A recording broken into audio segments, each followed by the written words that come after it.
I'd like to welcome Fernanda who has come also from Barcelona, from the Open University of Catalonia, where she's doing her PhD. Yes, it's right. And so it's fantastic to have Fernanda as well, because Fernanda is connected to one of our partner research groups in Barcelona, Mediación. So it's great to continue that kind of collaboration and exchange, and to have Fernanda over here as a visiting scholar at the moment as well. And Fernanda's going to be here for a few more days. Yeah, I'm leaving on Sunday. So if anybody does want to catch up with her and talk for a little bit more about her work, then be quick. Okay. Thank you. So thank you for coming and for staying, because I know it's late. I decided to do this presentation because I'm having some difficulties in reflecting about my methodology. At the beginning, I was doing my thesis by article. I don't know if here is this allowed. I think in my thesis. Yeah, by publication. Yeah, by publications, and I had a problem that I think a lot of people face. That's you miss one publication. So now I'm transforming everything in chapters in a common and a traditional dissertation. And in my methodological chapter, as in others, I try to write conclusions for each chapter. I think people do it differently when they are writing, but I'm trying to do this, so it's more for trying to discuss with you like these limitations at the end. So what I'm studying are co-viewing practice and 2 Facebook groups. They are unofficial and closed, and 1 WhatsApp group, and those practices are related to the Brazilian prime telenovela. Telenovela in Brazil is the biggest kind of television show. So I thought starting about explaining what is co-viewing and why I decided to do this in the connected manner. So co-viewing basically refers when people sit together and watch a television show and make meaning of what they are watching. So co-viewing was started to be researched more from the psychological field, not from media. That's where I come from, in the 70s, when Ball et al. Did a report on how kids enhanced their capacity of situated learning when they were watching Sesame Street with their mothers. And since then, many kinds of research were done with different kinds of demographics. So I decided now to look at it online or connected, and it's known as, for many people, as social TV or second screen practice, but I prefer to stick with co-viewing because independently, if you are using different kind of materials, you still with the acting of being together with somebody independently of those devices used or the platforms you use. And I had to explain a bit of the Brazilian telenovela because I think people are not familiar with it. There is the prime time. This is a prime time scene in the 60s. And though now has Netflix and other kind of viewing, this is still being the most watched TV show. It's like 6 months, airs from Monday to Saturday, 9 p.m. And it's something that always finishes. Normally people confuse it with soap opera because soap opera is something that's going on forever. This has an end. And the particularity of Brazilian telenovelas, because they try to, the producers, the television network, the main one is called Rede Globo, tries to do something that in Brazil they call social merchandising. That's kind of a product placement, but instead of a product, they place a social issue for prompting debate in their storylines. For example, the telenovela that I studied, I didn't select it because I wanted to study this one. I wanted to see the co-viewing one when the people were actually watching. This one was airing. It was called Babylonia, and the topic was homosexuality, women homosexuality in their elderly age, and this caused a lot of a lot of people were not comfortable with this subject, traditional, and it reached even the Congress, because in Brazil it's happening that the Congress is getting filled with people that are religious people from the Pentecostal churches, and they emitted a notice of repudiation of the telenovela and the sponsors. So, and on top of things, was not just because of the subject of homosexuality. In Brazil, at the same time, was happening one of the biggest scandals of bribery of the oil company, and in the telenovela they were trying to represent corruption in the politics in the country. So I decided to choose this kind of genre because of the kind of discussions that could appear out of it when people were co-viewing. So I decided to do this in unofficial Facebook groups because before I started collecting data, I had a working hypothesis that if I was in official spaces from the network, I wouldn't be able to see the practice that the people you developed within those spaces, within those groups, without being surveilled. And in fact, the users, when they were doing, they affirmed that they were more comfortable because they were avoiding the moderation. Though they had moderation and norms and hierarchy within those groups, but they could do activities and practice that was intertwined with co-viewing, that if I was in a page or a group created a network, they wouldn't do it. For example, they're reflecting and saying really heavy stuff about the network and how, why they discussing the role of it, if the telenovela should be an entertainment product, or if this really should put education, entertainment, as they usually does. And they also could do archiving, copyrighted content there, share links that's like piracy for them to be able to watch, because the network is free because it's a concession, but it's private. And when they air, it's free. But after that, people have to pay for the subscriptions. It's a kind of Netflix. So if you lose, you cannot see. So they could collect and do those kind of practices that they will never be able if they are in an official space. So I did the data collection while this telenovela was running. That was from March of 2015 until September 2015. It was around 6 months. I did participant observation, and through the observation, I did semi-structured interviews. And I was doing also data mining in the beginning because I had troubles with the API of Facebook. So I did some data mining manually. And at the end, I did a qualitative survey. So first, the challenge that I faced was how to build trust in this field that is completely digital, and the structures are digital. You cannot have a direct contact face-to-face with people.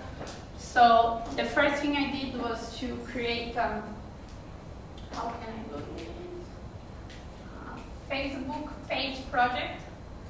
And in this page I was explaining what I did, updating people, conference that I was going, seminars that I was attending. And also they have information about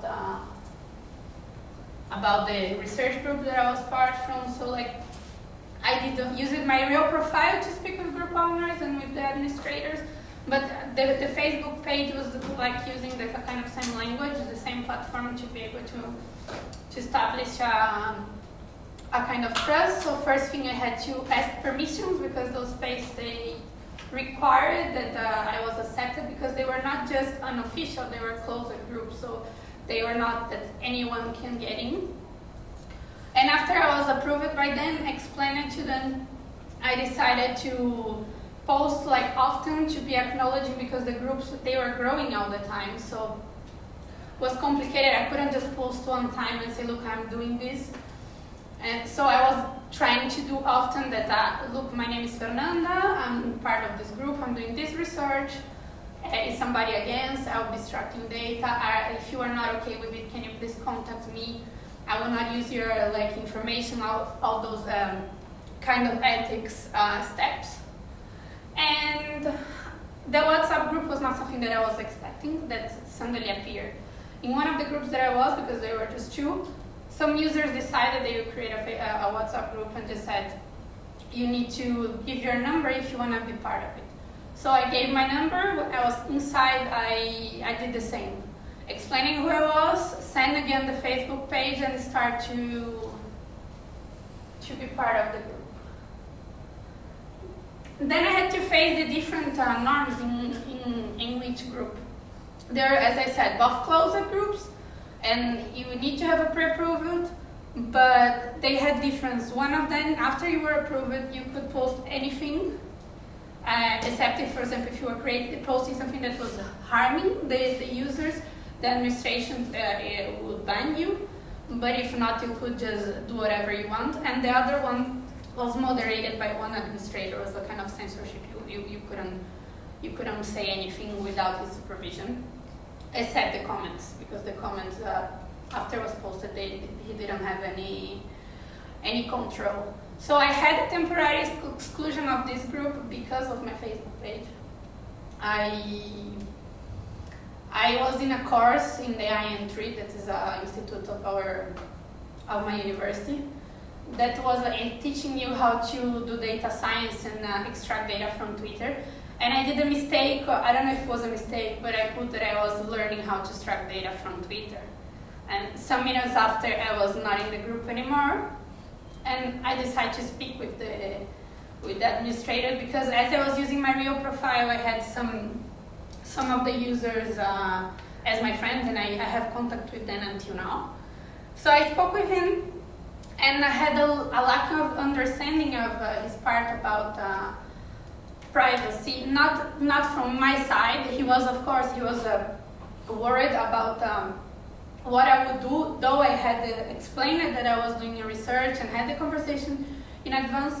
But his problem was that he thought I would sell this to third parties. So I had a conversation with him about Facebook policies, because he didn't have any clue about it. For him, Facebook was his private space that he put it, and you see a very common user that don't read the things, they just go for the skip through of the terms and conditions. And after that, he put me back on the group. He understood that I was there just a researcher in comparison with all the other corporations that use and sell for advertising for targeting purpose. So I had a very good relationship with him. And I went to Brazil to do a visiting because I was having troubles of time zone. I was like 5 hours ahead. So every day I was going to bed at 4 a.m. It was quite uncomfortable. So I went there, and because I was updating in the Facebook page, I said that I would attend the seminar, and the same subject talked with me and said, can I attend as well? So was one of the moments that I went out of the online and finally met him face to face. And other challenge during this was the API of Facebook, because this happened in the first month that I was banished, and I was trying to extract data. I was doing field notes, I was observing, and sometimes participating. I was not participating that much because I didn't want to. I know that bias exists. You cannot escape from it, but I was trying to don't interfere that much. And so I was extracting more like to look back and reflect on the data that I had, but it's just stopped, and I thought it was a problem of the qualitative software that I was using, that's the Vivo, and actually wasn't, was Facebook. And I took some time to understand, so I decided to do it manually. And then I had other problem with the interface that I don't know, I think everybody's used it now, that the most you comment in somebody's post, or if you talk with somebody, you start to receive more information, like a bubble. You get locked in a bubble. But also, if you have more likes, this post is always appearing for you first. This happens also in the groups.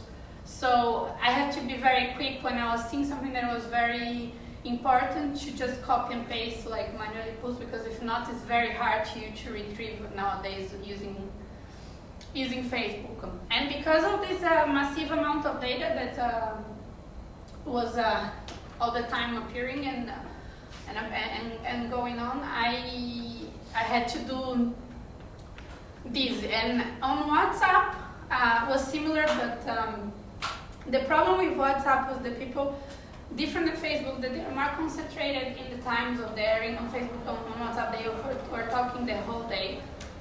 And it was more like a group for fulfilling our belonging.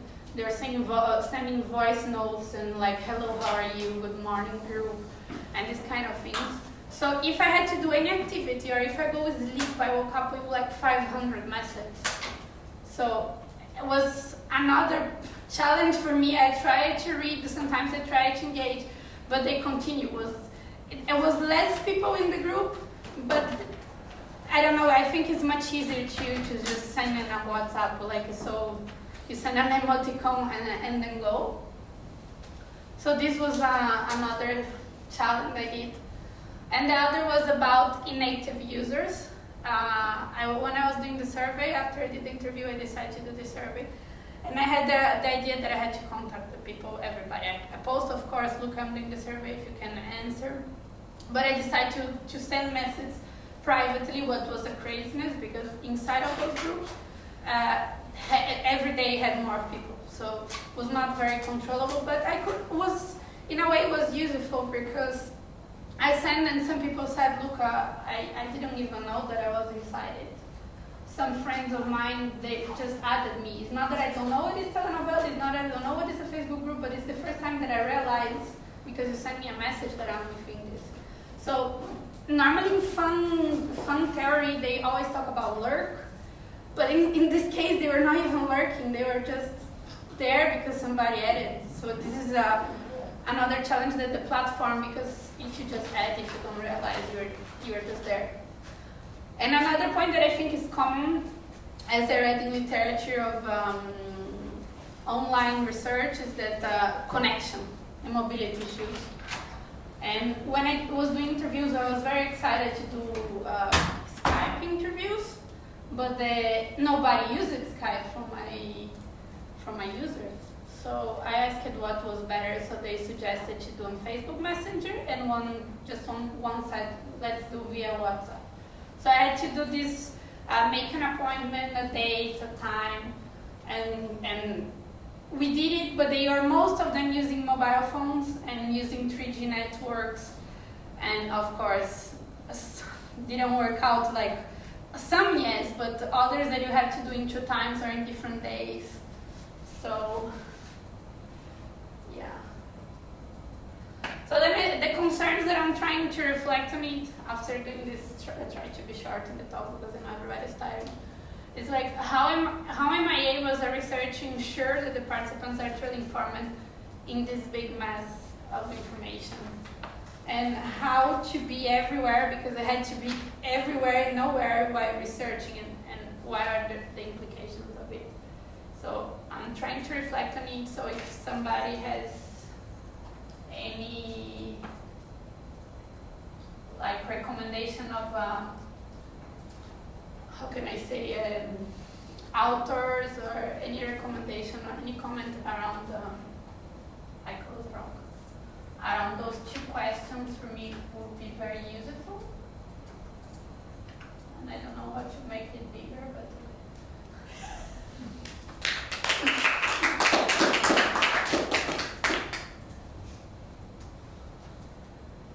so anybody can help me out. Can I ask you something? What do you mean with truly informed? The truly informed, and okay, maybe the word when you say true and free and those kind of words, they're not the good ones, but if they really are informed, if they can really give me the consent, because I'm doing this and some of them were informed, but some I lose the control, Who is asking you for a concern? I mean, Consent, the university consent. is asking you to have an informed concern? No, but I think it's necessary. It's not about the university, it's about because when I started to do this, there a body of research on online practice and related to telenovela in Brazil. But most of the people, they go to social media, they get there, they don't speak with anybody, they do observation, they extract data, some of the things, the name and the time, And there is no ethical concerns in it, and they just do a discourse analysis, and that's it. So I went through all this process, so now I'm questioning myself a bit, and I don't know if I should put this on my thesis. So I don't know if somebody can help me out with it. I mean, there's plenty of authors. I mean, all people in Microsoft Research Lab, they have a lot. Nancy Vine. How's the name of the Nancy Vine Junior? Can I record it? Dana Boyd. Or I can. Big Seaver. Best ready. I did some Seaver. Okay. Because Yeah, I think that if you want to know from the perspective of ethics, there isn't an answer. There's no one answer because there are plenty of researchers who do like the netnography movement, for example. I mean, they do research about stuff that's happening online and don't obviously get informed consent for all the people whose stuff they look at. So I think that the very kind of complex questions around, what if somebody's doing something in public anyway, well, should you be able to research them? If they kind of know you there, should you be able to be doing research? I mean, in the past, a lot of it used to come down to the core question of harm to participants. Whether or not that's really the most valid way to make a decision about whether someone's informed or not is another question, because often people know people aren't informed. And then, when is covert research justified? I mean, I would usually say never. But on the other hand, there are some quite powerful arguments that have been made in the whole course of qualitative research about when covert research actually might be justified. So I don't think we're going to ever find one answer to your question. I think you need to find an answer that you're comfortable with as an individual, as well as a researcher, and associate you with a particular kind of community of ethical practice. And in doing so, I think that will also enable you to understand the nature of the knowledge that you're producing through your research process. So it's not whether or not I need to have that information and I can't get it because they don't know that I'm there. That shouldn't necessarily be the frustration. I'm not saying that's your frustration, but I'm saying that shouldn't be the frustration. It should be very much more about thinking about, what you're actually able to do ethically and what you're prepared to do ethically, and how that then impacts on the nature of the knowledge that you're able to create. And then how that in turn impacts on the methods that you might use in order to make yourself visible and to gain informed consent, or truly informed consent. I have to stop with those But the words. thing is, when is consent really informed in such a way that participants really necessarily... You're not even fully informed yourself. You don't know what's going to happen with anything that you produce in the future. Maybe some evil dictator will come and get your thesis and use it in a really bad way. So, I mean, no one's ever completely informed. But, I mean, yes, within reason, people should be able to know what you're doing and the implications for them as well. Yeah, and I wonder if that idea of informed in this type of context is about having some level of transparency, because people belong. And I'm sorry, I apologise, I missed the first part of your presentation. But when you belong to a group, there's this sense of you being there for a particular reason. It may be whatever that reason is, and so is that level of transparency just about saying I'm here for this particular reason, just so that you know, and it's, yeah. I tried to do all the steps. I don't know if you saw in the beginning, I was showing that I used my own profile. I spoke with the administrators and with the owners of the groups, and I created this page to be able to inform what I was doing and updating my people. And actually, I had publications on it. And most of the data that I used was with the interviewees, that I really had a clear statement. But I use it as well, quotations, quotes. But as I published in English, I translated them. and there is no name involved, so it's very hard to identify. This type of research raises all sorts of issues. It was a friend of mine, colleague, was doing some work on YouTube, and she actually did face-to-face interviews via Skype, and then some of the stuff that she was going to use in her thesis, one of the interviewees actually took and wrote up and published online his version of things, and it was really interesting to see how, when do you actually, you don't actually, I'm asking a question, do you actually own what is there and what? Because at the moment it's the product of their own That's right. collaboration. Yeah, so it does raise some interesting, not even issues, dynamics. It's part of this, and we had a discussion Saturday, but I actually think that even this discussion is interesting because it's what people are going through at the moment, and It's about the ethical practice. what is ethical practice? It's not about an ethics application that's approved. What is ethical practice? And it's evolving. It's like we were talking about earlier this evening. It's evolving. It's being shaped by the people that are engaged. Actually, I think the discussion in data snark is about ethics. There's a specific thing, and it's Markham, she says something in that specific discussion about doing wrong or doing well. What do you feel about He's that? one of the authors of the Internet Research Association, Yeah. because I spent Yeah. reading and this didn't clarify anything. But the discussion, I mean, connected with what you were saying, discussion is we are in this kind of mess that we have to define what we believe between our group of concern, which is wrong, which is well. But beside that, we had a discussion in STS, in the last conference in STS, about snarky and STS. And one of the things that, was interesting for me is this idea of to come clean, which is what they are asking you to do. They are saying these companies came into the group and take what they want. They are not coming clean to it. They are not saying what they want. So I think it's important, on one hand, what you were saying about what is ethical for us now in this, what is, as Annette said, doing wrong, doing well, but also is what matters for them. Because if not, it's about we and our problems and our, moral implication in our practices, but what matters for them. And if you come clean, then they can decide. They can also be in the conversation. If they are not saying nothing, then we say in South America, then la pelota es en tu campo. The ball is in your yard, and then you decide what to throw. But I think this discussion in data work is very useful for. That's online on dataethnographies.com. Data. Dataethnographies.com.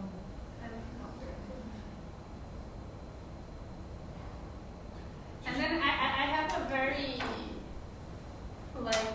I don't know if I can call this silly concern, but I don't know if what I did was an ethnography or if it was a case study, because as well I spent days reading literature, and the only really big difference I found was that you spend more time in an ethnography. A case study is a quite difficult term as well, because a case study actually refers to something quite specific in some areas of qualitative research, and it's defined in a quite determined way.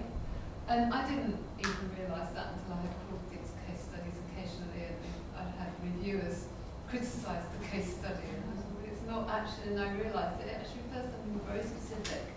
So it might be worth dropping that term completely and calling these examples, which I think is a really good term to use. Examples, Yeah. I had to play with this, and I ended up using cases and being really specific about what I meant by that. Because the case study method is a particular thing. So I would just say an example, because basically an example could be small, it could be big, it could be any size you want. And ethnography is a really permanent size. But anethnography I also find quite a difficult term to use. So this was anethnography.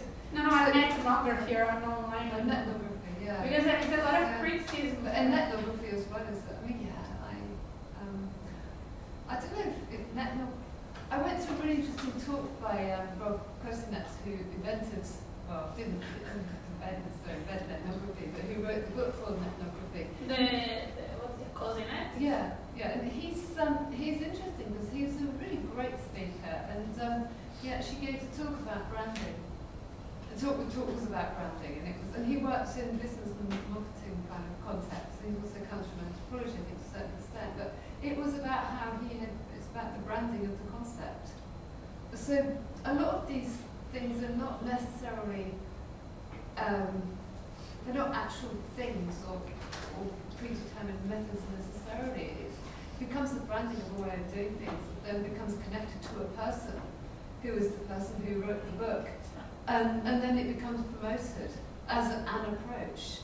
So I guess again, it's often very much about looking behind that and saying, well, what actually did you do, rather than saying it wasn't ethnography, or it was this, or it was that. And I think one of the things that anthropologists historically always struggled with was when they said, oh, I'm going to do, in research rather, I'm going to do participant observation. And we were always told, never say you're going to do participant observation. We would never say that anyway now, because I don't believe in it, but it's not, because participant observation is, what is it? It's what you're actually going to do, or what did you actually do in that research, and then how do you understand what you actually did as a mode of producing particular ways of knowing about the world, and what that's attached to. So there's I think, it's not necessarily a question saying, it was this or it wasn't this. So you could read the book by Rob Kosinets called Ethnography. I read that. Yeah, but I haven't actually read all of it. but you can say, but what you can say though, from that you took this insight, and it might have informed part of your methodology. It might have informed a particular aspect of your understanding of what you did, but it's not. You didn't do that method, and I think also for me, I think that methods that other people write about are never methods that you do. They're things that you can learn from, and then we all invent our own methods. And the choice is really around how interested you are in methods and methodology, and whether you just want to use it and say enough about it in your work to explain what you knew, or if you're really interested, like I am, and you want to write books about it because you think that's really, really fascinating in its own right. But you take it. But we're all inventors or innovators or improvisers when it comes to method and methodology. It's just, so we need to be aware of that in terms of knowing what we've done, and then, get as carried away as you like. It is just complicated because when you have to write the document, you have to state it what you did. Yeah. You have to name things. Yeah. Define. To define things, and even if you don't want to, you have to define. But you can define now. You can say that in this, it's one of the things about methods is the context, the importance of the context, and that's why it's really interesting. You can't, this idea of being able to replicate what you did in another context or with a different group of people, everything changes. The context is so unique. But you are, and maybe it is in relation to some of those previous definitions, you're saying, in this context, this is how I'm defining it because, you have that, you can do that now. I think the only moment I can really do it. Actually, another thing that could help you is the name of the book, Sarah, is Applied Visual Anthropology or Applied Visual Visual Anthropology, no? No, your book. Applied Visual. No, that's one of, no, there isn't a book called that. You talk about the new book. No. There is a whole book of Sarah. No, the ethic chapter is also about the Applied Visual Anthropology. There's a book There called is Visual Interventions. Visual Interventions, I think. I don't know which book. That's an edited book. Yeah, but one of the discussions, I think what Sarah said before, but then you can bought that book or the chapter forthcoming of Sarah, which means this idea that you don't know what happened in the next step even. So you have to define contextually, but also you have to let it go. Because you don't know. You don't know what could happen. It's impossible. Unless, if you need to hold something, you can hold something. Okay. So I had just to get it out of me and stop you thinking about it. So. I think, some of the I think what you're struggling with is one of those problems that can't be solved. And that is the problem with ethics, because ethics approval processes will give you an answer. But that isn't the answer, that's just the institutional response to, and it's really about avoiding the institution from being sued. So within that, you then have to determine what you really think ethics is, and what you're actually comfortable with doing, what the people participating in your work are comfortable with you doing. Because universities will actually let you do things that I would consider to be vastly unethical. I think doing quite a lot of research, covert research, is really unethical. But universities approve that, So because there are ways in which you can demonstrate that according to certain kind of regulations, it's being ethically regulated. But you might feel that that's not appropriate for your work. Sorry. I was going to say, so are you looking for ways to, I suppose, models for writing this stuff in terms of I have the whole chapter written, and before was based on case study because I spoke with other people. No, this is a case study. This is a case study. But the only part that was missing was the limitations and the conclusion. And I couldn't finish it because I'm keeping going with those questions in my head that I think is a internal problem that as I was saying that I'll not answer it till it's not. Can you not contact sorry, I missed part of your talk, but can you not contact the people who you've written about retrospectively and ask them if it's okay? Most of them said it was okay. I just had the problem that I solved it with one of the administrators of one of the groups that I was researching, because I had this page where I was updating what I was doing, and then I put that I was in a course of data extraction on Twitter, and he banished me of the group and got very scared. But then I managed to talk with him, and we were also talking about the privacy on Facebook and how to use the data. And then he put me again in the group, and I even met him personally when I was in Brazil. Yeah. It was one of the few interviews. Was the biggest problem that I had with this one. But you think it's all agreed with everybody now or not then? I think so. Yeah, I think so. It was just because I was starting, I had people that I couldn't control. It was growing every day.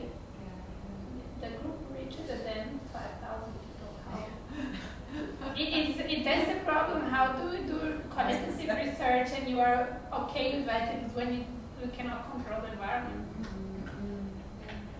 You cannot control everything. Yeah, you cannot control anything. That's the point. Okay. Quick question. It's a basic random question. I was wondering, how did you get those people to engage if the Facebook would be created? The Facebook page? I mean, how did you generate engagement around the Facebook page in the profile you use for? No, the profile I use mine, the real profile. But when I had to present who I am and what I was doing, I created this page. And I was just updating things that I was doing from the very beginning. But all the people commenting on this post, for example, on this publication. No, they are like more putting liking. I'm just saying, are those people only the people who were working with, or do this include like all your friends? Like if you No, I had if people. we were friends on Facebook, could I just like it? You could just like it. And I had people that I never saw, and there are my participants. For example, this Gerson was one of my interviews, and Domingo Moraes as well, the third one I know. So I first contacted the owners and the administrators, and said what I was doing, and sent the page. And then when I had to present myself as well to the users, I sent the page. And and I still keeping it's. I'm not doing any update because now I'm writing the thesis and I didn't do anything very new about it. And people continue appearing likes of it, so you cannot control even your Because page. the other thing is that Facebook also, it's not chronological. There are things that pop up at various times, and so people will see things because somebody else has maybe re-looked at it. It's really, so you don't actually know what's going on behind the You scenes. really don't, and I received from Facebook those like improve your engagement for paying, achieve more people, because it's you go here insights for you to know how to engage more your audience, but I was not wanting to do any self-branding of my page. Was more to use for a connection and to try to be transparent. I'm trying to find here. Yeah, it was here, collections, when I did this. Learning how to extract data from Twitter and mine, that was best.